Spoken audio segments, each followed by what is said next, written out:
Oke, kita bahas tentang soal kesetimbangan benda tegar ya. Ini ada sebuah bidang, dinding ya, dianggap dinding. Kemudian ada tali lurus begini. Kemudian ada tali yang membentuk sudut. Kemudian ini ada beban.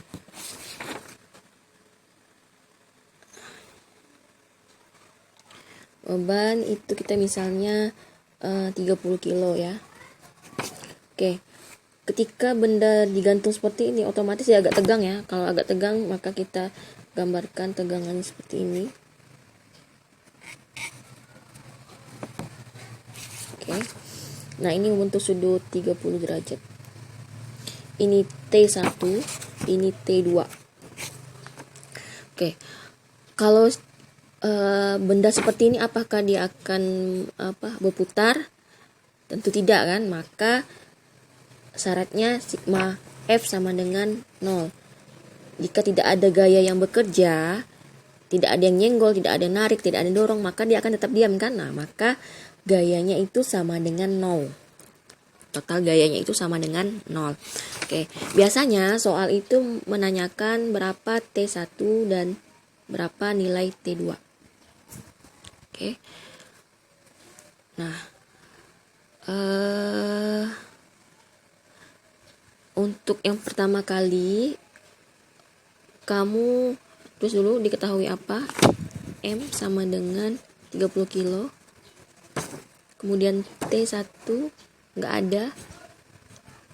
T2 juga tidak ada, maka yang ditanyakan adalah T1 dan T2. Maka penyelesaiannya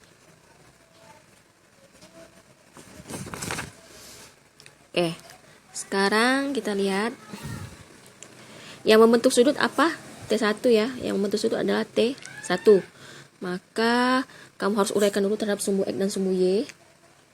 Ibu persimpel aja ya biar gampang memahaminya. Ini terhadap sumbu X, kemudian ini terhadap sumbu Y. Maka kalau ibu gambarkan seperti ini ya. Maka ini T1 cos theta, ini T2 sin theta. Kok bisa Bu ini cos? Itu nanti penjelasannya ya di belakang nanti. Di belakang kenapa bisa cos? Pokoknya intinya kalau dia sudutnya di sini, otomatis dia pasti cos. Nah, kenapa cos? Itu nanti ada bahasannya lagi. Itu sebenarnya udah dibahas waktu kelas 10. Kenapa dapat cos? Karena masih ingat kan ketika dia membentuk sudut seperti ini? Seperti ini. Mana depan, mana samping, mana miring. Nah, masih ingat mungkin kalian waktu kelas 10. Tapi Ibu nanti bahasnya di belakangan. Oke, ini jadinya T1 cos theta, ini jadinya T1 sin theta. Oke, sudah. Nah, sekarang kita selesaikan untuk yang di sumbu X. Kita lihat dulu sumbu X. Ternyata sumbu X ada ini. Sumbu X ternyata ada T1 cos theta. Karena dia berlawanan. Kenapa Bu berlawanan? Ya, karena diterik. Terikan itu kan yang T1 menarik ke sebelah kanan, T2 tarik ke sebelah kiri, maka dia terik seperti itu. Dikurang, karena berlawanan maka dikurang ya. Dikurang T2. Karena dia setimbang, maka jumlah gaya itu sama dengan 0, maka sama dengan 0. Ya, sekarang kita T1 cos theta. Pindah ruas. Karena dia pindah ruas, maka sama dengan T2. Oke. Sekarang di sumbu Y. Sumbu Y. Lihat sumbu Y ada apa aja? Ternyata ada T1 sin theta. Lihat, karena T1 ke arah atas, masanya ke arah bawah, dia kan tarik-menarik tuh, makanya terik kan? Maka dikurang juga. Dikurang massa. Sama dengan 0. Kenapa 0? Karena tadi sigma gaya sama dengan 0. Oke. Kemudian kita pindah ruas ya. T1 sin theta sama dengan M. Oke. Yang udah diketahui hanya massa, kita bisa masukin T1 sin 30, ini karena 30, sin 30 derajat sama dengan 30 kilo.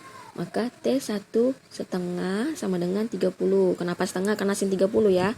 Maka T1 sama dengan 30 dibagi setengah.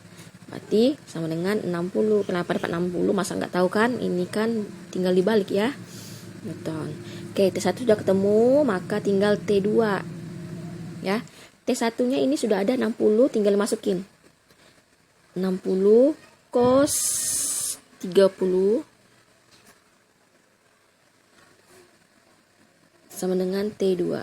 60 dikali setengah akar 3 sama dengan T2. Maka coret-coret hasilnya 30 akar 3 sama dengan T2. T2 dapat, T1 sudah dapat. Berarti T1-nya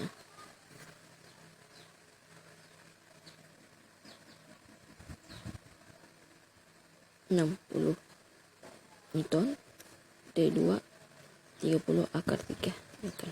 Oke, cukup ya. Sampai sini paham?